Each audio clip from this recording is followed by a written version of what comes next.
आज मैं आपके साथ एकदम फूली फूली करारी गर्मा गर्म काबुली चने या जिसे आप छोले बोलते हैं, उससे आज हम ये पूरियां बनाएंगे। यदि आपके बच्चे वक्त बेवक्त छोले भटूरे की डिमांड करते हैं ना, तो आप इन पूरियों को बनाइएगा, बच्चे छोले भटूरे खाना भूल जाएंगे। नई रेसिपी है, सबसे बड़ी बात इनकी ये है कि आप इन्हें 1 से 2 घंटे भी रखी रहेंगी तो ऐसी ही करारी ये पूरियां बनी रहती। तो चलिए करते हैं। Everyone, welcome back to my channel. मैं हूँ छाया, स्वागत है आपका हमारे माँ बेटी किचन पर।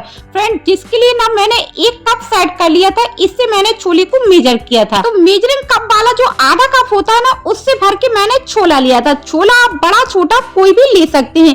इतने छोले में ना आपके 5 लोगों के लिए नाश्ता बनकर तैयार हो जाएगा। इसे आप लंच, डिनर, ब्रेकफास्ट कभी भी बनाकर तैयार कर सकते हैं। फ्रेंड्स, छोले में काफी ज्यादा धूल मिट्टी होती है, तो इसे 3 से 4 बार अच्छे से धुल लेना है और पानी ज्यादा डाल के आप इसको सोक करने के लिए छोड़ दीजिए 5 से 6 घंटे के लिए। फ्रेंड्स, मैं इसे ब्रेकफास्ट में बना रही हूँ, तो मैंने ना रात में ही छोले को सोक होने के लिए छोड़ दिया था। छोले हमारे अच्छे से सोक हो चुके हैं। ध्यान रखना है कि छोले हमारे अच्छे से सोक होना चाहिए और सोडा वगैरह आपको कुछ भी डालने की जरूरत नहीं है। सारा पानी हमें इसका हटा देना है।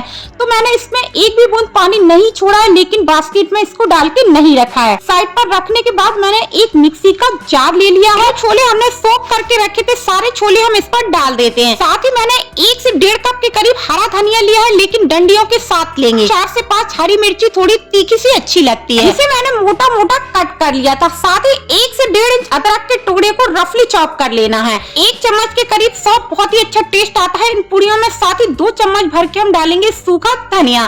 धनिया पाउडर का यूज नहीं करना है। आधा चम्मच के करीब जीरा। इसे पीसने के लिए हमें आधा कप पानी की जरूरत होगी, जितना हमने छोले लिया है, लेकिन आपको एक साथ पानी नहीं डालना है, थोड़ा थोड़ा करके पानी डालेंगे। और आपको एक बात का ध्यान और रखना है कि जब आप छोले पीसे ना, तो आपका ये जो छोले का बैटर है बिल्कुल भी गीला नहीं होना चाहिए। बीच में मैं इसे खोल के देखती हूँ तो ये अच्छे से नहीं पिस रहा है, तो थोड़ा सा थिक हो गया है।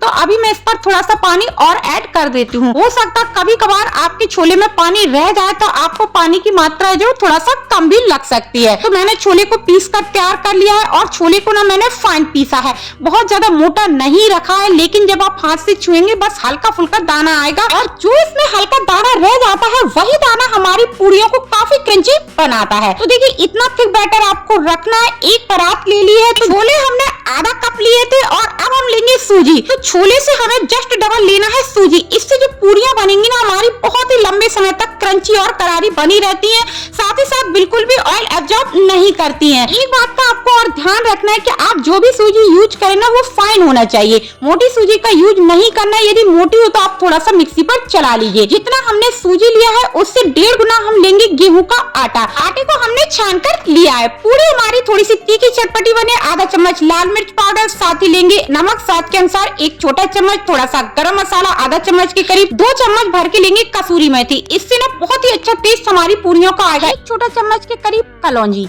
साथ ही साथ इस पर आधा चम्मच के करीब अजवाइन डालेंगे। अजवाइन डालने से पूरी हमारी हैवी नहीं बनती है। साथ ही हींग डालेंगे, क्योंकि हमने इसमें काबुली चने का यूज किया है। पहले ना हम ड्राई इंग्रेडिएंट्स को ऐसे ही अच्छे से मिक्स कर लेते हैं। तो देखिए, सारी चीजें आपस में अच्छे से मिल चुकी है। पूरी हमारी थोड़ी सी खस्ता बने और लंबे समय तक क्रिस्प रहे। तो ये जो नॉर्मल घर की चम्मच होती है ना, इसी से हम 2 चम्मच के करीब ऑयल डालेंगे। ऑयल डालना ऑप्शनल है, लेकिन इससे ना जो पूरियां बहुत ही ज्यादा खस्ता क्रिस्पी बनती है और लंबे समय तक क्रिस्पी बनी रहती हैं। तो जो हमने इस पर ऑयल डाला है ना, अच्छे से पूरे आटे पर मिला लेते हैं। अच्छे से ऑयल है ना पूरे आटे पर मिल जाना चाहिए। तो आप देख पा रहे हैं कि बिल्कुल भी इस पर ज्यादा मैंने मोइन नहीं डाला है, बस थोड़ा सा क्रंच बरकरार रहे इसीलिए डाला है। जो हमने छोले पीस के रखे थे वो हम डाल देते हैं। अभी मैंने थोड़े से छोले बचा लिए हैं, बाद में हम यूज करेंगे। तो फ्रेंड्स, आपको कोई भी पानी वगैरह बिल्कुल भी नहीं डालना है।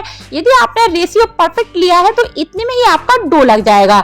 डिपेंड करता है कि यदि आपने छोले पीसते समय ना पानी का यूज ज्यादा कर लिया है, तो आपका जो आटा है ना थोड़ा बहुत और डालना पड़ेगा। और अगर आपने छोले का पानी बिल्कुल छड़ा के छोले को पीसा है, सिर्फ आधे कप पानी का ही यूज किया है, तो आपको बिल्कुल भी आटा नहीं डालना पड़ेगा। इतने में ही आपका परफेक्ट मेजरमेंट हो जाएगा। तो हमें इसको अच्छे से गूंथते हुए इसका थोड़ा सा हार्ड डो लगाना है, लेकिन बहुत ज्यादा हार्ड नहीं रखना है। आप जैसे पराठे का लगाते हैं वैसे ही आपको अभी लगाना है, क्योंकि हमने इस पर सूजी डाली है, सूजी फूलेगी। तो कवर करके हम इसको 10 मिनट के लिए रेस्ट पर छोड़ देते हैं। तब तक इधर मैंने गैस को ऑन कर लिया है। एक कढ़ाई चढ़ा देते हैं, बॉटम जिसका थोड़ा सा हैवी होना चाहिए। इस पर मैंने ऑयल डाला है, लेकिन आपको ऑयल पूरा ऊपर तक नहीं भरना है। अगर आप ज्यादा ऑयल में पूड़ियां फ्राई करते हैं तो वो क्रिस्पी नहीं बनती हैं। एक बार आप इस ट्रिक को जरूर ट्राई करिएगा। कम ऑयल में पूड़ियां फ्राई करेंगे बहुत ज्यादा क्रिस्पी बनती हैं। तो आटे को 10 मिनट हो गया है। एक बार मैंने इसको मसल लिया है, एक साथ कर लिया है, और रेस्ट पर रखने के बाद आटा थोड़ा सा हार्ड हो जाता है। एक पार्ट निकाल के हमने इसको रोल कर लिया है लंबा सा, और अब हम इसको जिस तरीके से पूड़ियों के पेड़े बनाते हैं ऐसे ही रोल करके हम इसकी पूड़ियों के पेड़े बना लेते हैं। साइज आप अपने हिसाब से बड़ी छोटी कर सकते हैं। फ्रेंड्स, ये जो पूड़ियां है ना, किसी अचार किसी चटनी की मोहताज नहीं है। आप इनको ऐसे ही कोरा खाएंगे ना तो खाने में काफी बढ़िया लगती है, लंबे समय तक क्रिस्पी भी रहती हैं। आजकल गर्मियों की छुट्टियां चल रही हैं और बच्चों को ना कहीं छोले भटूरे चाहिए, कहीं कचौरी चाहिए, तो आप इन्हें बना लेंगे। बच्चों की सारी डिमांड खत्म हो जाएंगी। आपको अलग से छोले भटूरे बनाने की जरूरत नहीं है। आप चाहे तो कुछ बेल कर भी रख सकते हैं। ऑयल अच्छे से गर्म होना चाहिए। गैस के फ्लेम को मीडियम करने के बाद ही आपको पूड़ी डालना है। डालते ही थोड़ा सा प्रेस करते हुए आप पलट दीजिए। आपकी पूड़ी बिल्कुल गुब्बारे की तरह फूल जाती है। जितना आप क्रिस्प चाहें उतना क्रिस्प कर सकते हैं। थोड़ा सा गैस की फ्लेम को आपको कम करना होगा। बहुत ही ज्यादा क्रिस्पी करारी हमारी पूरी बनकर तैयार हो गई है। और देख पा रहे हैं कि बेलने के लिए ना तो मैंने किसी ऑयल का यूज किया है, ना तो सूखे आटे का यूज किया है। बहुत ही आराम से ये रोल हो जाती है और हर एक पूरी आपकी बिल्कुल गुब्बारे की तरह फूलती है। बस ध्यान ये रखना है कि डालते समय गैस का फ्लेम मीडियम होना चाहिए। जब आपकी पूरी फूल जाए तो गैस के फ्लेम को थोड़ा सा कम कर लीजिए और बढ़िया से क्रिस्पी होने तक इसको फ्राई कर लीजिए। सबसे बड़ी खास बात इन पूरियों की ये है कि भाई ये हेल्दी है। हमने इस पर काबुली चने का यूज किया है। दूसरी बात, सूजी का यूज किया है। इससे बिल्कुल भी ऑयल एब्जॉर्ब नहीं करती हैं। देखने से ही आपको पता चल रहा होगा कि कितनी क्रिस्पी और कितनी करारी हमारी पूरियां बनी है।